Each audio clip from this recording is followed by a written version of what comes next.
Ali Mivule. I work with NTV, a subsidiary of the Nation Media Group, for those of you that you'll be joining NMG later on. And I'm privileged to be one of the reporters or the journalists that have actually at least gone through different media platforms. At least I've worked for the Monitor. For those of you that listen to KFM, Dembe FM, again under Nation Media, and now NTV. So sometimes this is just a piece of advice. So don't leave school saying that I'm going to work for only the newspaper. The dynamics have changed, like seriously. So you must be in position to write for paper, do radio, do TV. But again, you can't be good at each and everything. But again, you must have a clue at whatever media platform is available. Because it's all about, this is all about opportunities, and they take only the best. Okay? They take only the best. And if you're not among the best, trust me, then you won't make it. Though I'm not discouraging you, okay? Don't feel discouraged. Well, when you talk about government reporting, what comes into your mind when you talk about government reporting? Yes. Politics. Uh-huh. Ministers, yes. Government institutions. The arms of government, legislature, executive, judiciary. Anyone else? So for you to carry on with government reporting, first of all, what she has said, you must first understand the arms of government. We have executive, legislature, judiciary. Sometimes you add the media there. Really? Let me hope so.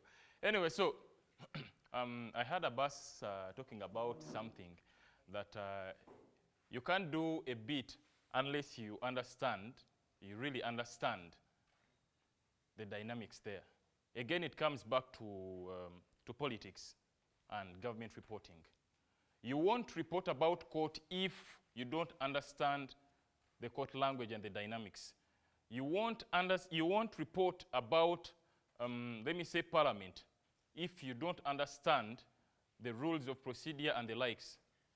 You won't report about police when you don't know the police act, the military, and so on, okay? So it's very, very key. It's very important that you understand the language and the dynamics that are actually used. So, if we talk about government reporting, what are some of the sources that you think we get information from? Again, I will borrow something from Abbas when he said about confidentiality. Sometimes you badly need a story, but someone can't be on camera to give you that story, on record, okay? But they tell you, you can quote, but don't say my name. That's key. For us, under the NMG policy, you know, the editor will first ask you, because they have to first also weigh. They'll ask you, how many people have you asked? And if 3 people actually say the same thing, even if you don't have something on camera, then you can run that. For instance, many times you've had the NRM caucus sitting and cabinet sitting, but the media is not allowed to attend. How do you think we get that kind of information? Insiders. Yes. So you must build a relationship with those politicians, but not compromising your, yes, the ethics, okay? We are friends. Sometimes if it's not on their side and we run stories that are actually not good on their side, they'll call you, so long as you're factual, okay? So long as you're factual. So you cannot run away from building a relationship with these politicians and government, some other government what? Officials, okay? So Back to the question. Some of the sources. Yes. Documents. Okay, like policy statements and the likes. Yes. Politicians. MPs. Yes. Local government. Secretaries. Okay. Hey, by the way, sometimes you use that. You know, sometimes you're supposed to be shrewd, not in a bad way, okay? That takes us back to the first point that I made, that you must be a good friend when you can be confidential, okay? Yes. Spokespersons of different agencies. You know, yes? You have something? Yes. The internet. Okay, now, talking about the internet. Many times you watch news, okay? And you see a tiny idea that has been pitched. You know what's meant by pitching an idea? You know, every morning you're supposed to have a meeting. A serious newsroom is supposed to have a newsroom meeting, okay? A serious newsroom is supposed to have a meeting. It can be a small idea which is pitched and developed further. So, there is a tendency of some of the journalists, the political journalists, waiting for only press conferences to happen and they get news. So, what happens on a dry day when we don't have any press conference? Where are you going to get the news from? Okay, sometimes many of you visit these agencies, like you go to KCCA, you go to the office of the Prime Minister. There are very many things on the notes board. Some of you might think they are irrelevant. Maybe they're just communicating. Maybe it's an inner communication, okay? Internal communication. But sometimes you can actually get some good political stories or government stories from the notices on the notes boards. How? For instance, you can find a list of people that maybe are going to lose their jobs. You can find a list of people that are summoned over maybe fraud. Okay? And you can start from there. You can develop an idea, a small idea, into a big story. That's why I told you, that's why a serious newsroom is supposed to have a meeting in the morning. Because that's when you pitch the ideas and you can develop such ideas. Let me give you an example of the swearing in. Because now, you know, when you go to cover the swearing in, honestly, the first day, you'll do the basic story that swearing in has started and the likes. Over 529 MPs are expected to have sworn in by the end of Friday, okay? That one, the first day you'll do that story, okay? Because it's expected and it's the basic story. So, when you go back the second day, are you going to give us the same story that more people, more MPs have been sworn in?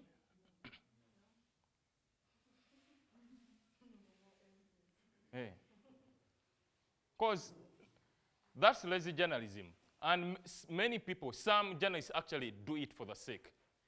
Okay? That's what we call lazy journalism. And it has no place, most especially for you that are coming into the system. You should avoid lazy journalism. Okay? So, you go back to swearing in the second day. For those of you that watched Erweru, Lieutenant General Erweru make those remarks. If you remember that, actually the people that were killed in Kasese were what? They deserved it? They were criminals. Eh? So, that's a strong statement. So, you've gone back the second day, the guy makes that, makes such utterances.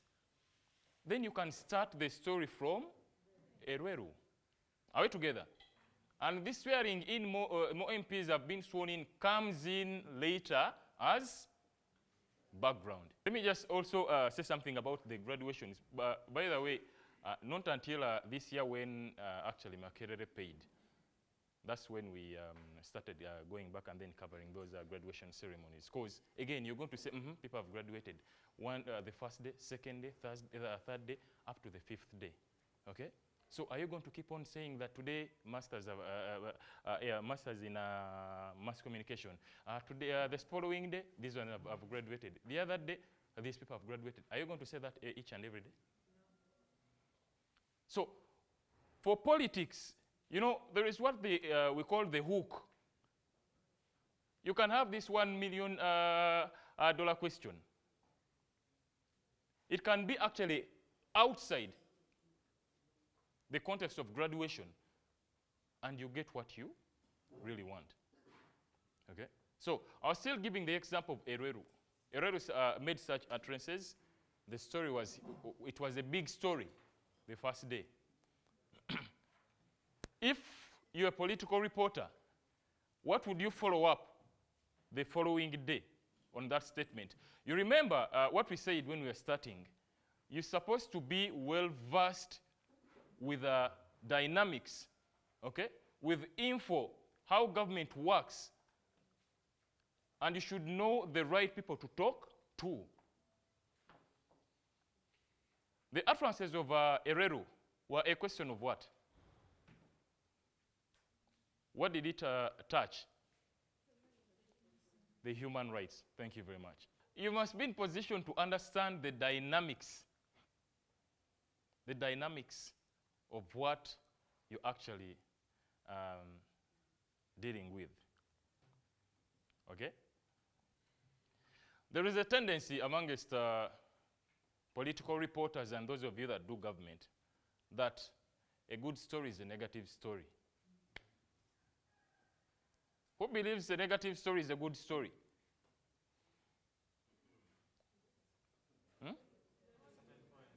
Uh-huh. I said, to a great, yes. Not a negative story, but somehow a weird story. A weird story. A bizarre story. Yes. I always illustrate with the Italian story. Yeah. It's not political, but Yeah. it's Controversy. controversial. You know, every media house has their own in-house style, okay? Trust me, we shall have a press conference. We shall go to a press conference, and from NTV, from NBS, someone from Bukede. We won't have the same angle. We won't, okay? So, let me give you an example. We go to the media center. All of a sudden, the army is speaking about AMISOM, how they're going to withdraw the troops from Somalia, okay?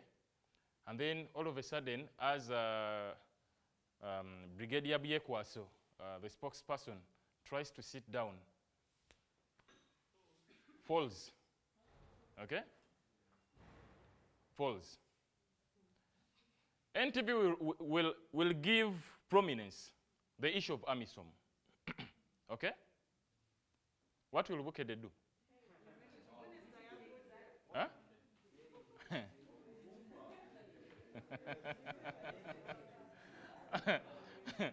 So, you get what I'm saying? It all gets down to, okay? And such things. So, I'm not sure if any media house of the Church of Uganda would be at liberty to run a story against who? Isn't it? It would be weird. How many times have you seen New Vision run stories that are so critical of government? Rarely. So they'll just praise whatever government program, because now there is this issue of Emioga. But again, you see, they sweep it under the carpet, whereas other media houses do what? So, for government reporting and politics, it also gets down to the media house that you're working for. I can't run a negative story about Aga Khan. I can't. Yes. Even before I ran it. Eh? Hey, you can find someone who is Timaja Kaluba and they'll run it. You never know. Eh? So, you see how it gets back to the media house. For those of you, how many of you have been at the media center? Hey, guys. Yeah, you're supposed to? Today. Hey, guys, get some time, eh? Even if you're not covering anything, at least go and see some of the proceedings there. Like you see the National Theatre for the Artists, eh? Now, that's our national theatre, the media center. If it were possible, if any journalist actually died, they would first take their body to the media center and then take it to a river. Okay? Many times, we receive government officials at the media center. You know, these government officials are very shrewd. The spokespersons are very shrewd. A spokesperson is hired to defend the image of the institution. Don't expect that they're going to give you bad what? Bad info. It's the responsibility of you, the journalist, to actually get the best out of them. If it's something critical, it's you to have the right questions. It's very embarrassing for a political reporter to go ask questions when you're actually not well informed. You'll embarrass yourself. Better keep. If you're not informed about a particular topic, don't ask the questions. Just shut up. You'll embarrass yourself. That's why I told you, you must be in position to read some of the ministerial policies and the likes. Don't go cover anything of government minus understanding its depth. You'll embarrass yourself. This happens mainly when we're at the media center. Some of the interns come and I didn't want to call them stupid questions. You know, if you ask that question, even the source will look at you, they will never give you respect again. Yes. Aha.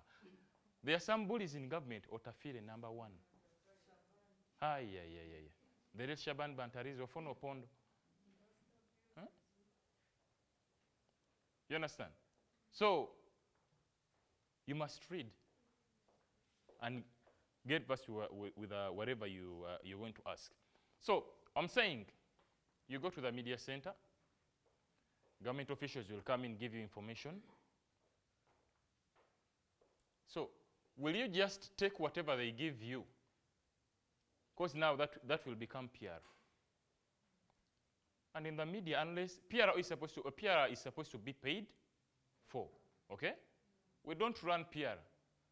Unless it's for your media house, like I've told you, if there is a graduation of Aga Khan, that one we shall run, okay? But we shall not run government PR unless it's paid for. You get? So, you're supposed to know the right questions that you're going to ask. And you'll get, if you have the right questions, you'll get a very good story. So, someone comes, they give their side of the story, and they want you to take whatever they've given you and publish. No. You're supposed to be critical of what people say. As I've told you, these government officials are so shrewd. In Luganda, I can say, bagala nnyo kuyisaawo ebyabwe. Okay? But at the end of the day, as a journalist, you're supposed to probe them. And again, sometimes we have difficult terms that are used by these people. We have info that is actually very, very difficult to understand. I came with this book, this survey. It's a report. Uganda Government Pulse, a public perception survey. Okay? So what happens if you go to cover a story and you're given such a report? For TV, you have less than 3 minutes for this entire report. Radio, less than a minute. And for print, you might have, they want to give you a full page. But you must explain what the report is about, okay? What they've said. Many times you've heard about police reports. Again, you go and you get something huge like this. And you're supposed to bring out the key elements in the. So if you go and then they give you this, and you're supposed to make a story out of this, what will you do? For the issue of these like police, now let me be specific on the police reports. Police report. You must look at the current web of crime that is within public interest. Okay? These days you see people come and then they are taken away, the drones, okay? The abductions. Are we together? And here comes the police report that spells out the number of people that were abducted in the last year. You understand? You remember the killings, the women killings. Which year was that? 2019. Killing of women. So, Entebbe, because it was January, I remember. So, you won't say that actually a police report has been released. Okay? That's journalism for what I call lazy journalism. So, you look at the core. You look at the core. What's in public interest? And many times for such, because you can't bring out each and everything in this report. Are we together? That's why we encourage, sometimes you do data journalism and we encourage use of graphics. Because at least for graphics, as a reporter, you can be a little bit fast, you read, okay? Other than letting someone speak. Now you leave someone like Enanga to read for, the whole page. Trust me, the 2 minutes that are given to you for the entire story, he'll use 3 for only 1. You get? So that's why we use the graphics. So when you're covering these government reports, you're actually supposed to look at what's in the public interest. At the moment, which crime is there that is so prominent? LDU. So if they, sorry? Child abductions. Sorry? LDU shootings. So when you go into when you read through the report, you dig deep and then you see what actually they've said about these killings. And you can relate the police report to